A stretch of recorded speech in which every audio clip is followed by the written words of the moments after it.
ये दोनों ही पोर्शंस जो हैं एक एक मेरे ख्याल से 2 क्वेश्चंस ज़रूर होंगे सीबीएसई में, और आईआईटी पर जितने भी क्वेश्चंस हैं आईआईटी में इसी पे आते हैं। सबसे पहले मैं स्टार्ट करता हूँ हाइगेन्स वेव थ्योरी, उसके बाद हम करेंगे proof of law of reflection and refraction with the help of Huygens wave theory.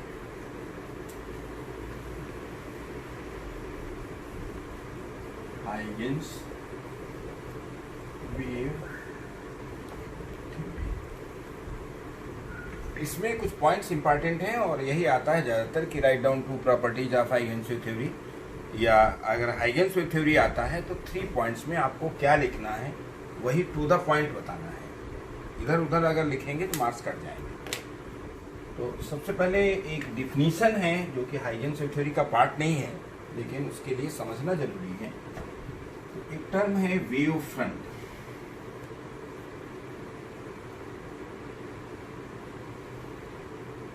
तो wave front is locus of those points which are in same phase of oscillation। तो ये wave front की definition उसमें हाइगेन्स wave theory में आएगी, तो अलग से हमने बता दिया है कि wave front is locus of a point which are in same phase of oscillation. Phase आप समझते हैं कि वे पॉइंट्स जिनका फेज सेम है उनको अगर ज्वाइन कर दिया जाए तो जो लोकस आएगा that is nothing but wave front. Light rays are emitted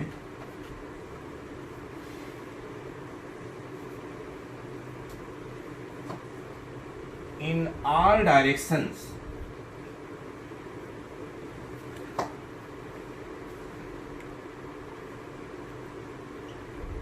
from the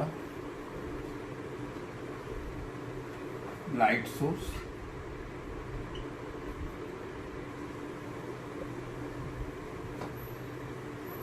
and each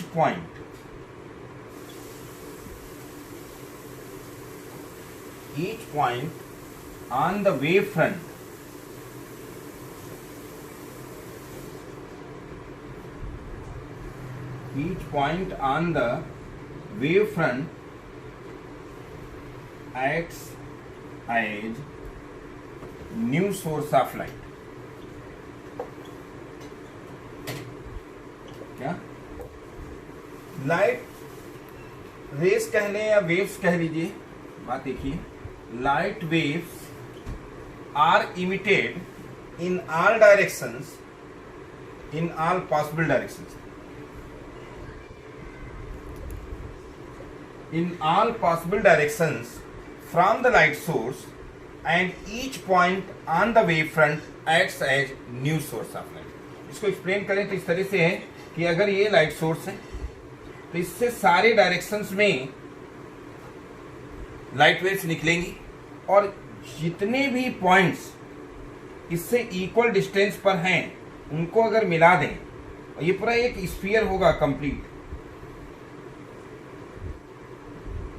this is the wave front. जितने भी पॉइंट्स इक्वल डिस्टेंस पर हैं दे will be in same phase of oscillation and locus of these points will be nothing but wave front. लेकिन जो हम पहला point लिख रहे हैं वो ये है कि मेन पॉइंट यहाँ पर ये चीज है कि बाकी कुछ छूट जाए तो छूट जाए।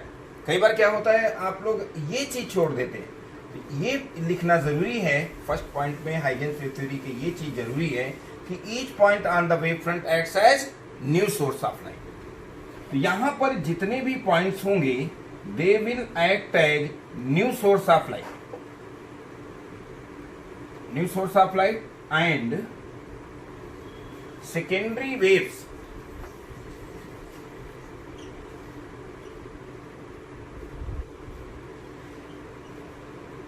are emitted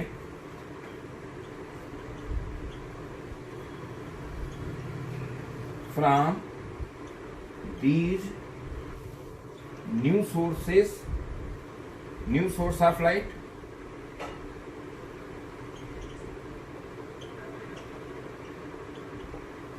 मतलब ये है कि जो हम मेन एक्सप्लेन जो कर रहे हैं कि light waves are emitted in all possible directions from the light source and each point on the primary wave front कह सकते हैं, and each point on the primary wave front acts as new source of light. And second, अब जब new source light है तो इससे फिर waves निकलेगी, and secondary waves are emitted from these new source of light. इस तरह से ये पार्ट दिखा दे रहे हैं, बाकी अंडरस्टूड है कि जितना भी पॉसिबल डायरेक्शंस होंगी सभी जगह ये प्राइमरी वेव फ्रंट होगा, and each point on the primary wave front acts as new source of. Second point ये है कि जो सेकेंडरी वेव्स निकलती हैं वे उनकी जो स्पीड होगी वही होगी जो स्पीड ऑफ लाइट है। सेकेंड पॉइंट ये है, secondary waves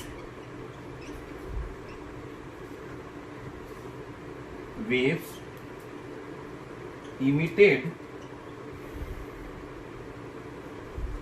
from the new source of light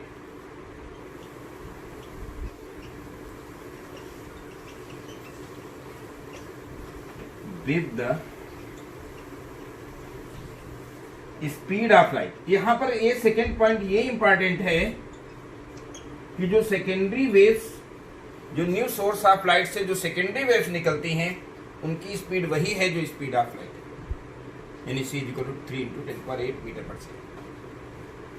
और थर्ड पॉइंट ये है कि इन सेकेंडरी वेवलेट्स जो हैं इन पर अगर हम कोई टच करता हुआ एक कर्व ड्रा करें तो इसको हम बोलते हैं envelope, and this is secondary wave front. Envelope जो ड्रा किया जाता है सेकेंडरी वेवलेट्स पर, this is secondary wave front.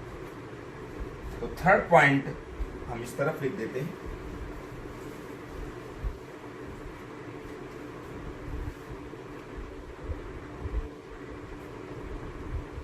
Envelope drawn on the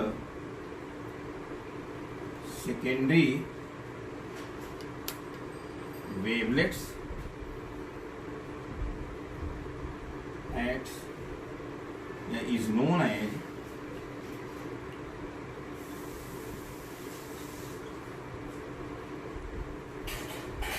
secondary wave front।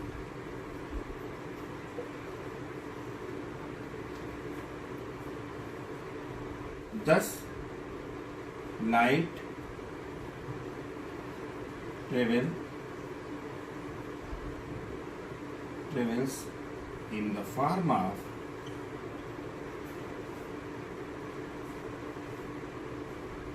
wave। यहाँ ये ध्यान रखना कि if source of light is at finite distance, then the wavefront associated will be spherical wavefront, and if it is at infinite distance then the wavefront associated will be plane wavefront। लेकिन जो Huygens wave theory का main point है सबसे ये कि each point on the primary wavefront, so चाहें तो primary wavefront लिखते हैं, यहां पर आप चाहें तो प्राइमरी लिख लें, each point on the primary wavefront acts as new source of light, और secondary waves are emitted from these new source of light. पहला पॉइंट तो यही है कि जितने भी पॉइंट्स वेव फ्रंट पर होंगे, प्राइमरी जो नहीं है, सेकेंडरी वेव फ्रंट पर जितने पॉइंट होंगे they are also new source of light. तो इसलिए प्राइमरी लिख भी सकते हैं और नहीं भी, कोई ऐसा नहीं, प्राइमरी लिख देना अच्छी बात है कि स्टार्टिंग में सबसे पहले प्राइमरी वेव फ्रंट आएगा। तो अब इसमें सेकेंड पॉइंट ये है सेकेंडरी वेव्स की स्पीड जो है स्पीड ऑफ लाइट, और थर्ड पॉइंट ये है कि एनवेलप जो ड्रा किया जाता है it is known as secondary wave. ये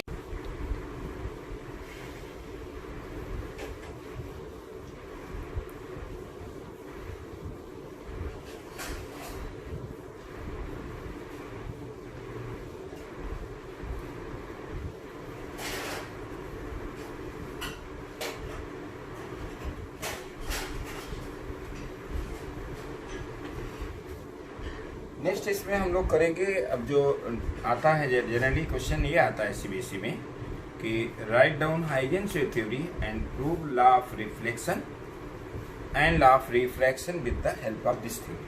हम लोग पहले करेंगे proof of law of reflection.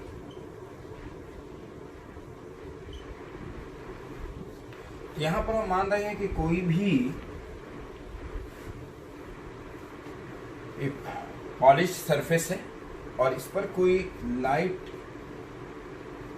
Light rays strike कर रही है। यहां पर लाइट रेज अगर इनफाइनाइट से लेके चले तो they will be parallel and light rays are always normal to the wave front. जब इनफाइनाइट से रेज आती हैं तो they will be perpendicular to the wave front.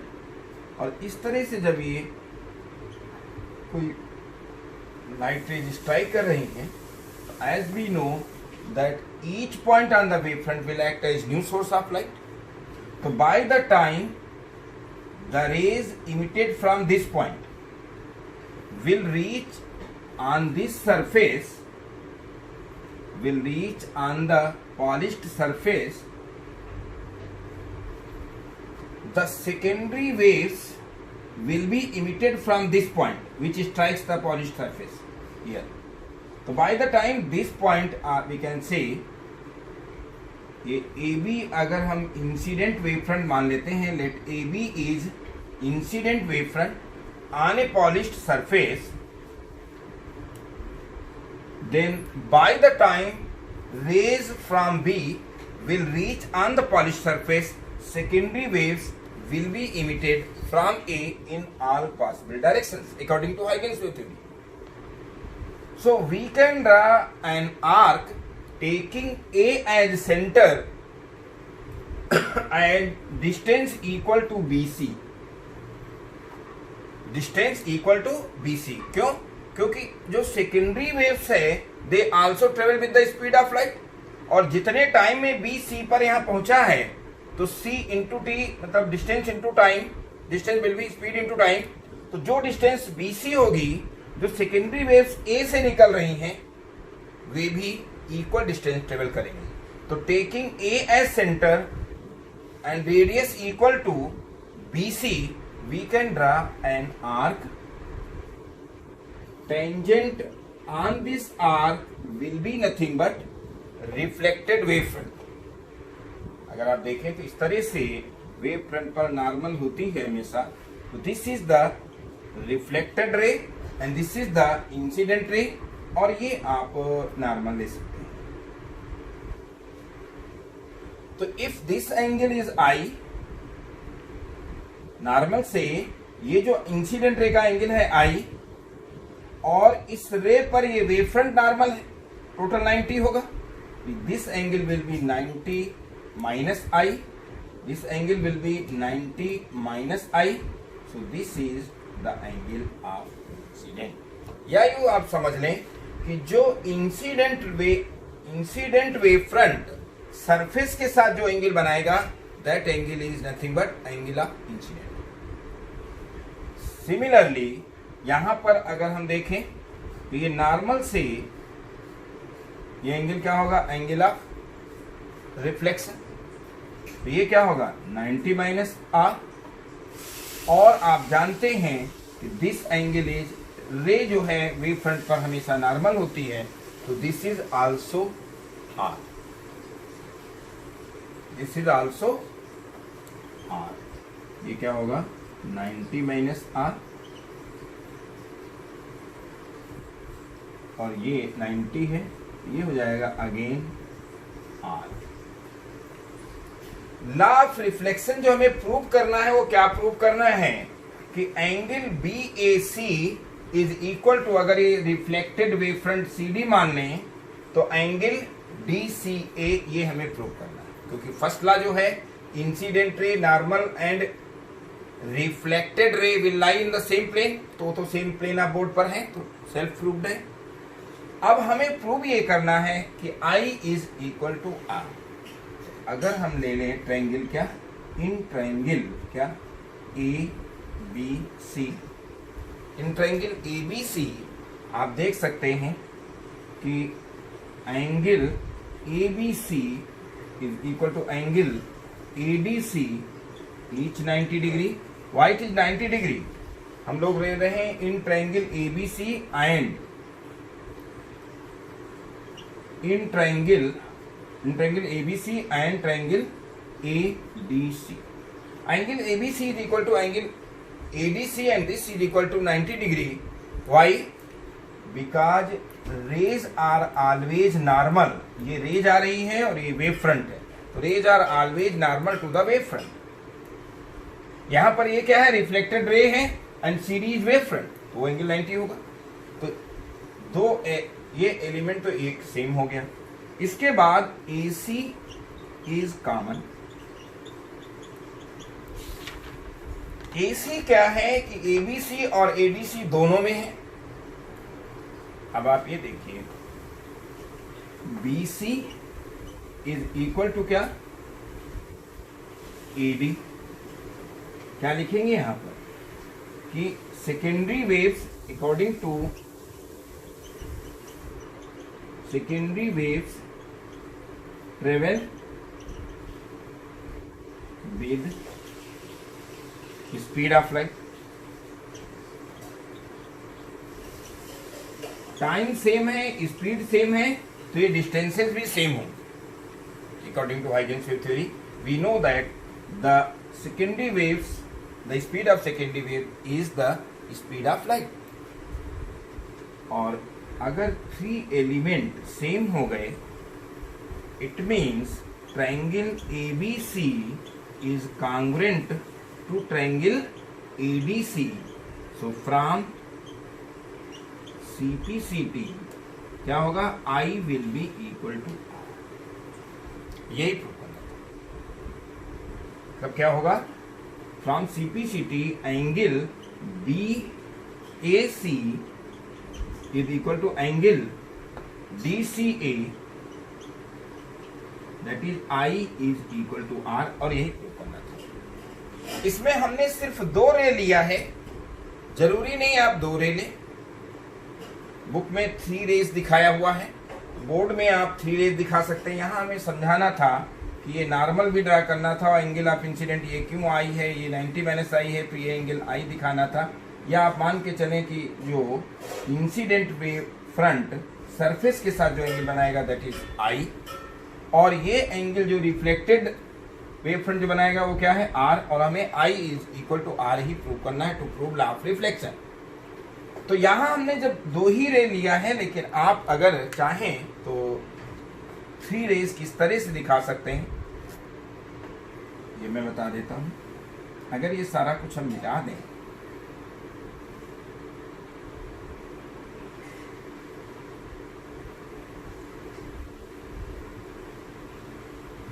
तो जिस तरह से ये 2 रेज लिया गया है, आप चाहते तो एक रे और ले लेते। यहां पर ये स्ट्राइक कर रही है, इससे ये नॉर्मल ड्रा करते तो ये वेव फ्रंट हो जाता। And bye the time the रे from E will reach at C, secondary waves will be emitted from this point F. So taking F as center and radius equal to EC, we can draw an arc. This wave front will be tangent to this arc also. तो ये कोई ऐसा नहीं है कि आप 2 raise क्या 3 raise दिखा दें, 5 रेज दिखा दें, लेकिन एटलीस्ट 2 रेज इसको प्रूव करने के लिए जरूरी था। तो हमने पहले दिखाया था, बाकी फिगर बुक में इस तरह से मिल जाता। कई बार बच्चे कहने लगते नहीं आपने 2 ही रेज दिखाया है, तो आप 3 ले लो। प्रूफ अब नेक्स्ट हम लोग करेंगे proof of law of refraction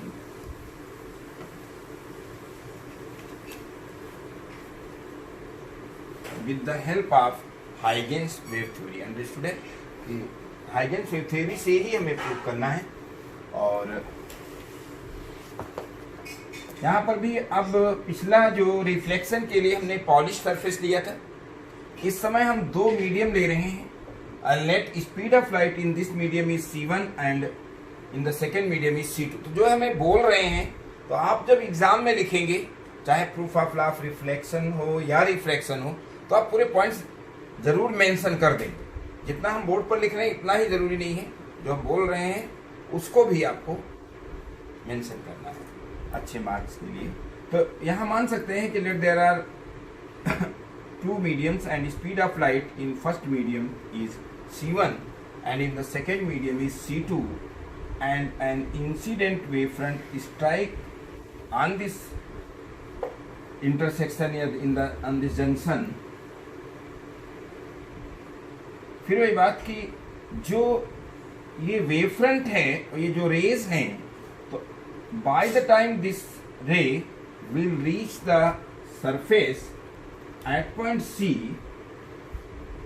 by the time the ray at B will reach at C,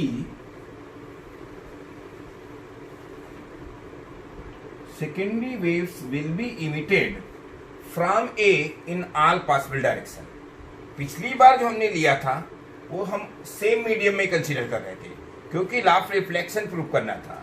यहाँ लॉ ऑफ रिफ्रैक्शन प्रूव करना है, तो we will consider the rays which are propagating in the second medium, but speed of light in first medium is c1, so this distance bc will be nothing but c1 into t। bc will be c1 into t, and the rays, secondary waves which are emitted from A in this direction will travel distance equal to c2 into t। Time same है लेकिन speed अलग अलग है, तो distance अलग अलग होगी। So taking an arc A as centre and distance equal to c2t, ये डिस्टेंस क्या होगी, और यहीं से ये प्रूफ हो जाता है कि लाइट रे क्यों बेंड करती है। आप ये देखिए, अगर हम BC डिस्टेंस लेकर के आर्क ड्रा करें तो आप देखेंगे सीधा जाएगी। जब ये टेंजेंट ड्रा करेंगे, जैसे यहाँ से C से अगर हम टेंजेंट लें, तो आप ऑटोमेटिक ये देखिए, अगर ये डेंसर मीडियम है तो C2 will be less than C1, यानी ये डिस्टेंस से लेस होगी। तो आप ये देखिए CD जो रिफ्रैक्टेड वेव फ्रंट है, तो यहाँ पर ये ऑटोमेटिक देखिए सीधा आ रही थी और ये रे बेंड हो गई है, इस तरफ ये बेंड। एंड दिस, अगर ये नॉर्मल है तो ये एंगल क्या होगा R, ये क्या होगा 90 minus R, and this is 90, ये क्या हो जाएगा R। और यहाँ पर ये नॉर्मल अगर है तो ये एंगल I है, 90 माइनस I है, तो दिस एंगल इज I। या आप इस तरह से समझिए कि सरफेस जो लेयर डिवाइड कर रही दोनों मीडियम को, उस पर जो incident wave front angle form कर रहा है, this is angle of incident, and the reflected wave front जो सरफेस के साथ एंगल बना रहा है, that is angle of refraction. हमें क्या प्रूव करना है, लॉ ऑफ रिफ्रैक्शन प्रूव करना है। तो फर्स्ट लॉ तो यही है, incident ray normal and refracted ray will lie in the same plane, तो सेम प्लेन ऑफ रोड में है, तो डायरेक्ट आपका प्रूफ हो जाएगा। लेकिन जो आपको प्रूव करना है स्नेल्स लॉ या लॉज ऑफ रिफ्रैक्शन की अगर बात करें, तो फर्स्ट लॉ तो आपको लिखना है, और कि सारी रेज जो है प्लेन ऑफ बोर्ड है, means they will lie in the same plane. और सेकेंड लॉ प्रूव करना है जो कि स्नेल्स लॉ होता है, और स्नेल्स लॉ ये कहता है the ratio of sine of angle of incident to sine of angle of refraction remains constant. क्या remains constant, and this constant will be nothing but ratio of speed of light in first medium to the speed of light in second medium. हमने कहा था जो secondary waves अगर एक ही medium होगा तो speed of light से travel करेंगे। यहाँ भी C2 स्पीड ऑफ लाइट है, लेकिन स्पीड ऑफ लाइट इस मीडियम में, फर्स्ट मीडियम में C1 है और यहाँ पर C2 है, तो ये डिस्टेंस C2 इंटू T होगी। तो यहाँ पर हमें ये प्रूव करना है, एंड दिस कांस्टेंट, ये कांस्टेंट है, and this constant is nothing but refractive index of second medium. हमेशा याद रखिएगा रिफ्रैक्टेड रे जिसमें होगी उस मीडियम का रिफ्रैक्टिव इंडेक्स होगा, and with respect to incident medium ये जो वन मीडियम है। कैसे प्रूव करेंगे? प्रूफ के लिए आप देख सकते हैं कि in triangle A B C sine I will be nothing but B C upon A C, क्योंकि 90 डिग्री ये है। एंड इन ट्रायंगल, ये फर्स्ट हो गया, एंड इन ट्रायंगल कौन सा? A D C sine R will be nothing but A D upon A C. Second condition हो जाएगी। एंड डिवाइडिंग, ये प्रूफ कर रहे हैं, proof dividing 1/2 sine I upon क्या हो जाएगा? Sine R, and this will be B C upon A C whole upon क्या? A D upon A C. तो आप देख सकते हैं ए सी कट जाएगा, तो इससे implies sine I by sine R, and this will be क्या होगा? B C upon A C. What is B C? B C is C1 into T and A C is C2 into T. T cut जाएगा, तो आप देख सकते हैं कि sine I by sine R is C1 upon C2 and which is a constant and known as refractive index of second medium with respect to first medium। ये देखिएगा जरा, ये यहाँ पर AC और AC कट जा रहा है, तो यहाँ पर जो बचेगा ये AC नहीं है, AD है, और AD की वैल्यू ही C1 इंटू टी। बाकी सारा सही है, इतना मिसप्रिंट था उसको सही कर दिया गया। यहाँ ये भी ध्यान दे लें कि अगर आप चाहते हैं कि 3 इंसिडेंट रेज लें, एक रे इस तरह से और कंसीडर कर सकते हैं। यहाँ पर जैसे ही इस पॉइंट पर स्ट्राइक करेगी ये वेव फ्रंट इस तरह से, और ये मान लीजिए B C D E and F. By the time the ray at F will reach to C, the secondary wave will be emitted in all possible direction, but in this direction they will travel a distance equal to F C. अगर ये C1 into T dash है, तो taking an arc whose radius will be C1 into t dash and center will be A, you can draw another arc which will be also tangent to CD, will be also tangent to this arc। तो ये तो था proof of law of refraction, और next जो topic हम लोग करेंगे वो है इंटरफेरेंस।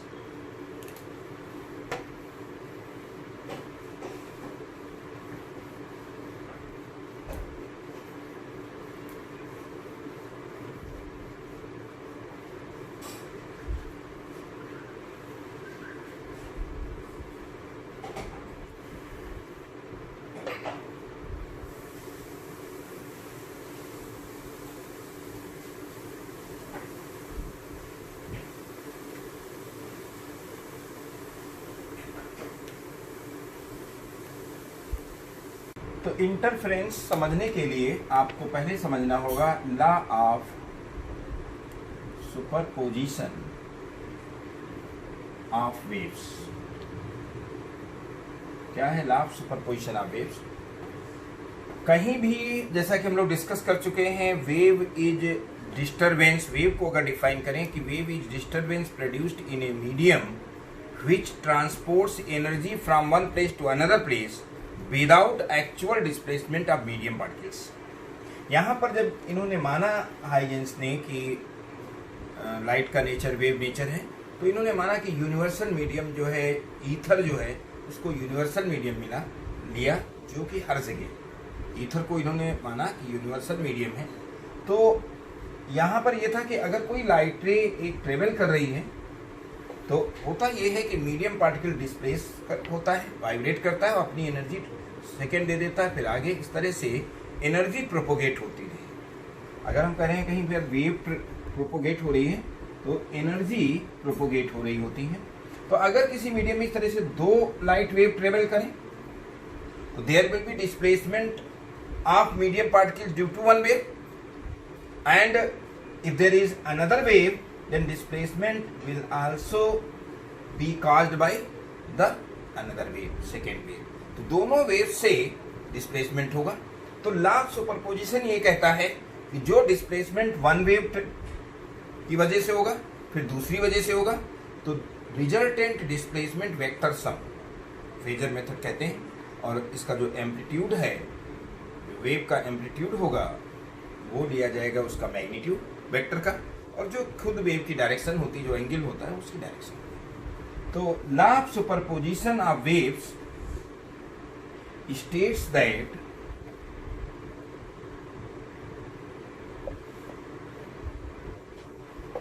ये साउंड वेव्स के लिए वहां पर भी एप्लीकेबल है और यहां पर भी एप्लीकेबल है लाइट वेव्स के लिए। Law of superposition of waves states that if there are two waves traveling in a medium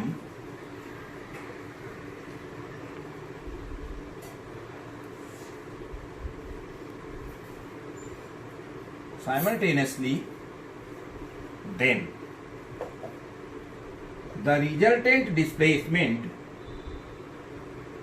the resultant displacement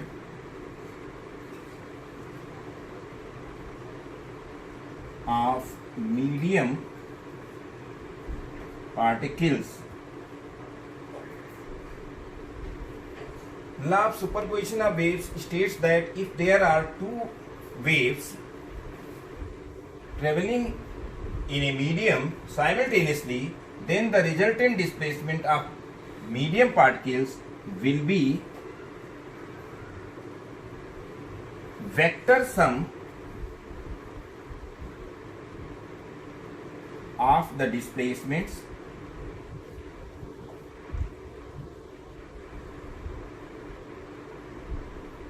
caused by individual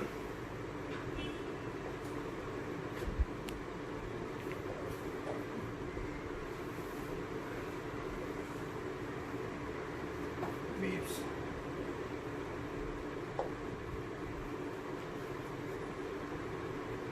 तो ये तो हो गया कि law of superposition.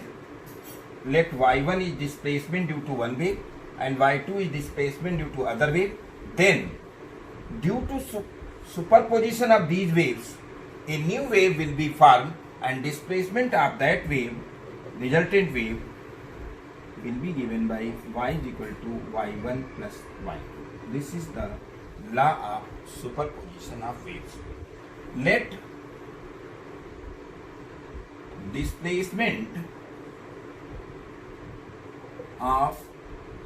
displacement due to these waves are given by y1 is a1 sin omega t and y2 is a2 sin omega t plus phi। यहाँ पर a1 और a2 nearly equal होने चाहिए या इक्वल होने चाहिए। अब बात हम इंटरफेरेंस पर आना चाह रहे हैं। लॉ ऑफ सुपरपोजिशन हो गया। तो इंटरफेरेंस की जो कंडीशंस हैं जो आगे हम डिफाइन करेंगे उनमें ये है कि a1 and a2 must be nearly equal and angular frequency जो है ओमेगा या फ्रीक्वेंसी जो वेव्स की होती है वो सेम होती है क्योंकि फ्रीक्वेंसी एनर्जी से रिलेटेड है। If two waves have different frequency then they can not produce interference, ये कंडीशन होती है। दूसरा जो ये फेज डिफरेंस है phi it must be constant. तो जो इंटरफेरेंस की कंडीशंस हैं कि in those waves can produce interference which have constant phase difference, amplitude must be nearly equal and angular frequency or frequency must be same. These are the conditions of interference.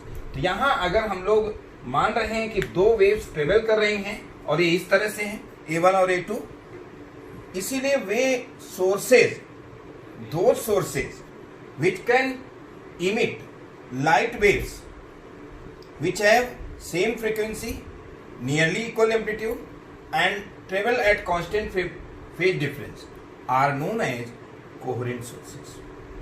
उनको हम coherent sources बोलेंगे जो ये waves travel कर सकती हैं, जो ये वेव्स प्रोड्यूस कर सकती हैं, जो इंटरफ्रेंस की कंडीशन सेटिस्फाई करें।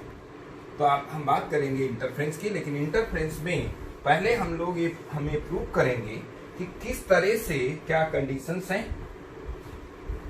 और जो इनके सुपरपोजिशन से रिजल्टेंट वेव बनेगी उसका क्या इक्वेशन है। तो हम लिख रहे हैं अभी कि लेट देयर आर क्या let displacement due to two waves are given by this and equation of resultant wave produced, resultant wave which is the result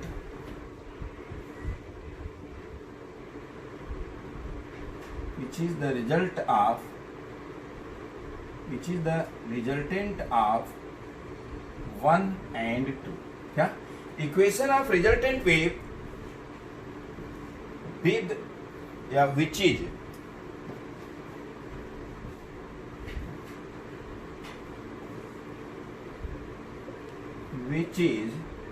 the resultant wave of 1 and 2. ये दो वेव्स हैं, इनके superposition से जो wave बनेगी उसका equation हम लिखना चाहते हैं। क्या equation of resultant wave which is से लिख सकते हैं which is formed due to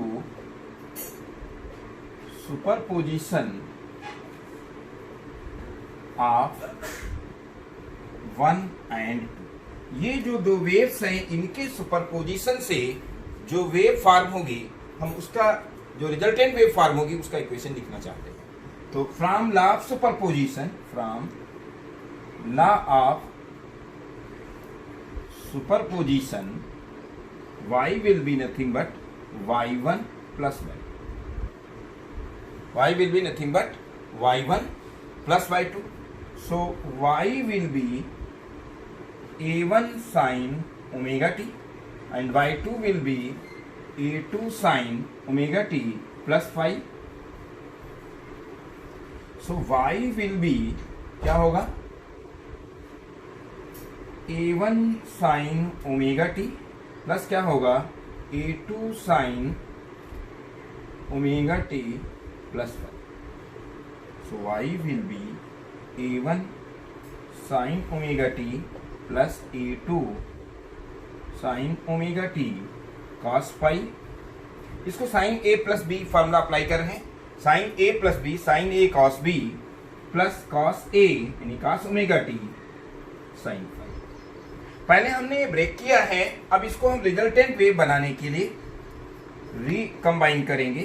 तो y will be a1 sine omega T plus क्या हो जाएगा a2 sine omega T cos phi plus a2 cos omega T sine phi.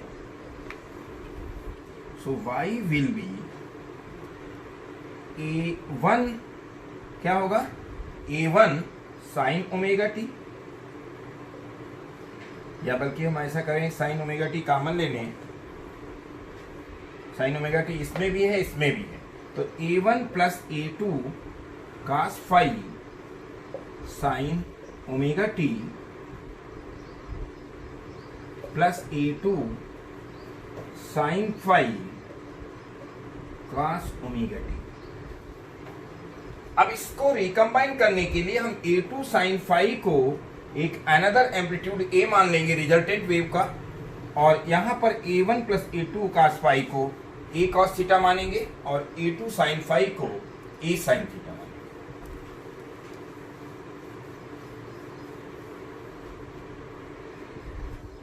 क्या equation of resultant wave which is found due to superposition of, दोनों हम waves लिख देते हैं, due to superposition of y1 is equal to A1 sin omega T first and y2 is equal to A2 sin omega T plus phi. इन दोनों waves के superposition से from law of superposition जो wave form हो रही है उसको हम लोग लिख रहे हैं, लेट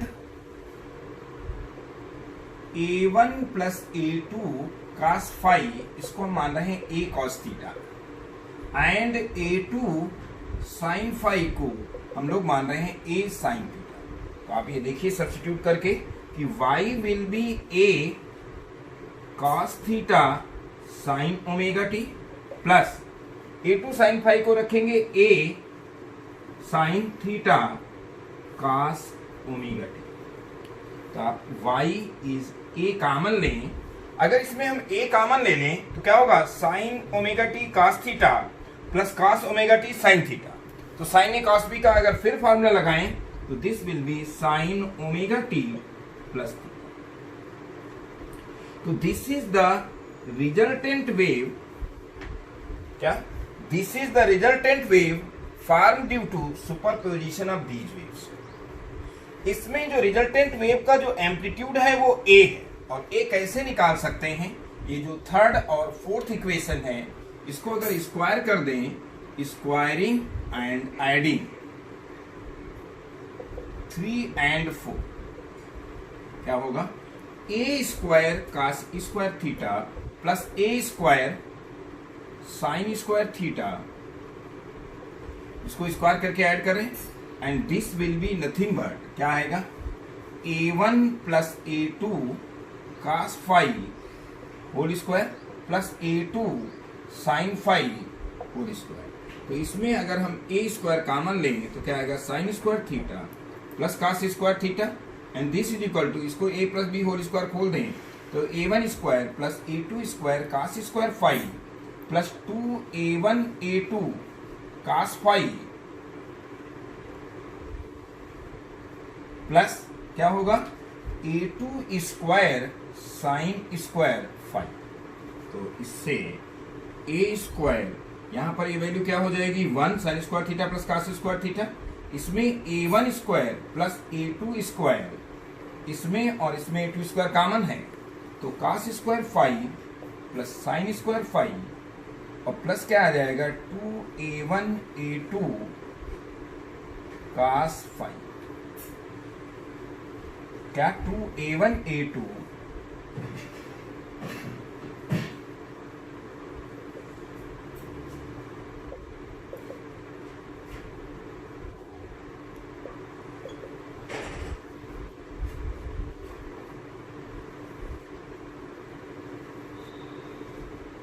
से A square is equal to A1 square plus A2 square plus 2A1 A2 cos phi. यहाँ ये ध्यान दीजिए, ये बिल्कुल वही इक्वेशन है कि अगर कोई दो वेक्टर हैं A वेक्टर और B वेक्टर और रिजल्टेंट है R A प्लस B, तो R square is nothing but A square plus B square plus 2AB cos theta. बिल्कुल वेक्टर की इक्वेशन आ रही। और फेजर मेथड से अगर इसको हमें ऐड करना होगा तो इसे समझिए कि एक वेक्टर हम A1 ले लें और A2 का जो जहाँ एम्पलीट्यूड है वो मैग्नीट्यूड होगा, and this is the resultant wave का एम्पलीट्यूड आएगा। ये एंगल अगर फाई है तो आप समझ सकते हैं वेक्टर से कि ये एंगल अगर अल्फा है तो रिजल्टेंट का एंगल आ जाएगा। तो वेक्टर से हम लोग पहले से ही जानते हैं कि A square will be nothing but A1 square plus A2 square plus 2A1 A2 cos phi. तो अब जो हम कंडीशंस इंटरफेरेंस जो हम डिफाइन करना है, जो हमें इंटरफेरेंस, तो इंटरफेरेंस की दो कंडीशंस हैं, क्या कि the phase difference must be constant, angular frequency और we can say frequency of the interfering waves must be same, और जो इनका रिजल्टेंट आएगा amplitude, this will be given by this. अब इसमें यह है कि आप जानते हैं कि intensity, since intensity directly proportional to amplitude square, तो यहां पर आप लिख सकते हैं क्या, I इज इक्वल टू क्या, I1 प्लस क्या, I2 plus 2 under root I1 under root I2 cos phi। तो ये जो इंटेंसिटी है आप देख सकते हैं इस इक्वेशन पे डिपेंड करेगी।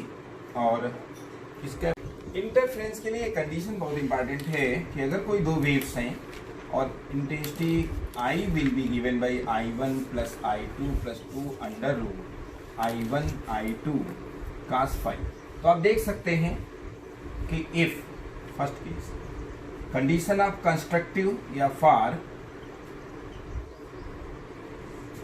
कंस्ट्रक्टिव इंटरफेरेंस, आप जानते हैं cos phi की जो मैक्सिमम वैल्यू होगी 1 होगी, और कब होगी cos phi की मैक्सिमम वैल्यू क्या होगी 1, और तब होगी व्हेन 2n pi। तो for constructive interference phase difference must be even multiple of 2 pi, even multiple of pi, मतलब 2n जो है इवन है, यानी फेज डिफरेंस डेल्टा फाई जिसको हम यहाँ फाई लिखे हुए हैं, it must be equal to 2n pi. अगर cos phi 1 हो जाएगा तो आप यहाँ देख सकते हैं कि I is nothing but root I1 plus क्या, रूट I2 होल स्क्वायर, क्योंकि ये root I1 whole square plus root I2 whole square plus 2 under root I1 root I2, तो a square plus b square plus 2ab, a plus b का whole square. तो this is the I maximum. And for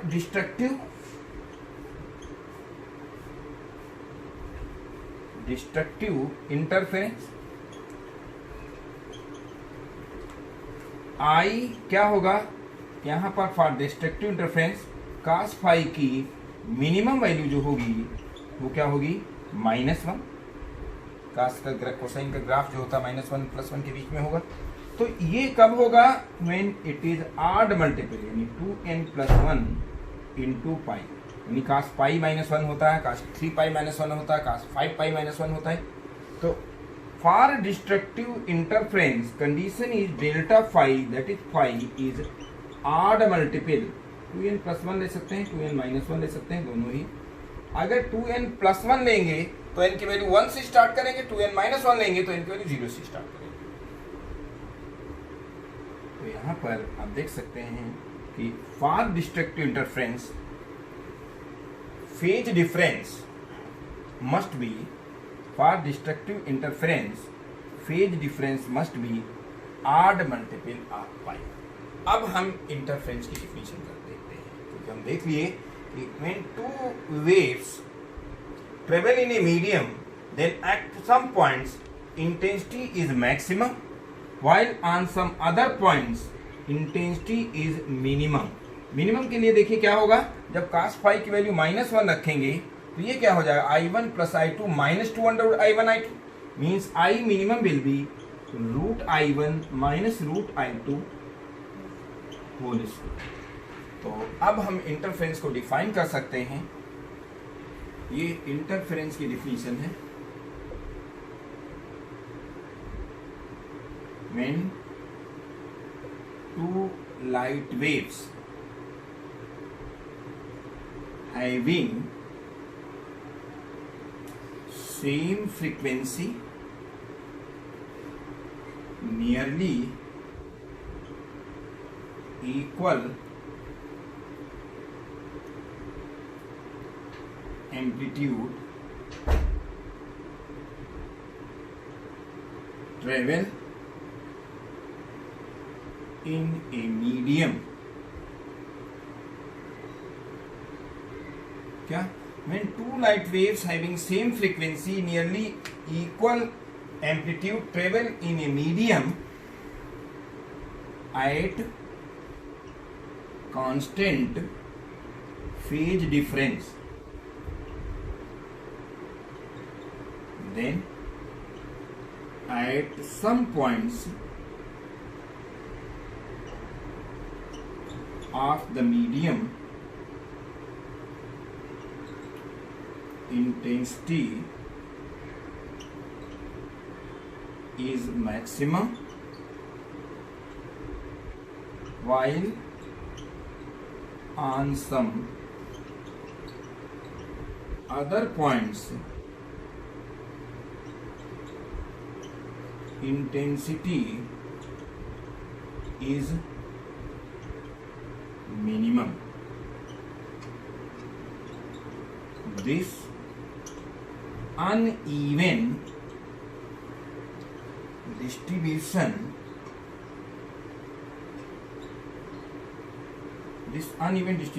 of intensity of light is called interference.